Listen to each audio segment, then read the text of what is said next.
Food വല്ലതും കഴിച്ചോ? ആഹാരം കഴിച്ചോ? ഞാന് ഒരു മോന്റെ പ്രായമുള്ള ഒരാളാണ്. ആഹാരം വാങ്ങിച്ചു കഴിക്കണം കേട്ടോ. പ്രാർത്ഥിക്കണം എനിക്ക്. എന്റെ പേര് ആഷിഖ്. അല്ലേ? അതുങ്ങളെന്താ ഇവിടെ കിടക്കുന്നുണ്ടോ? കാര്യം എന്താ? 17 കൊല്ലം ദുബൈയിലുണ്ടായിരുന്നു. സ്വന്തമായി ഷാജയ്ക്ക് ഷോപ്പ് ഉണ്ടായിരുന്നു. എല്ലാ കാര്യവും ഞാൻ തിരുവനന്തപുരത്ത് വരണം. സിനിമ ജിഗ്ഗി പുള്ളി അറിയാം, മരിച്ചുപോയി. ഇങ്ങനെ പറഞ്ഞിട്ട് കാര്യം എല്ലാം നമുക്ക് ആരുമില്ല. അവസാനം ആരുമില്ലാത്ത ഗതിയാണ്. ഞാൻ കടത്തിനെ കിടന്നു. എന്റെ മക്കളൊക്കെ 2 പേരുണ്ട്. അവരെന്തായിരുന്നു? മോൻ ദുബൈയിലുണ്ട്. മോൾ ട്രാൻഡ് എയർപോർട്ട് ജോലിയായിരുന്നു. അവളിപ്പോ സ്പെയിനിലുണ്ട്.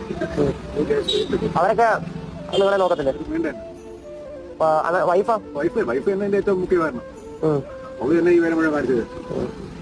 ദുബൈയിലത്തെ പ്രശ്നമായപ്പോ എന്റെ വൈഫിനെ ഇങ്ങോട്ട് നോക്കി പോയി. മക്കൾ പഠിച്ചോണ്ടിരിക്കുന്നു. കണ്ണെന്താ? അന്ന് ഒരു വീഴ്ചയിൽ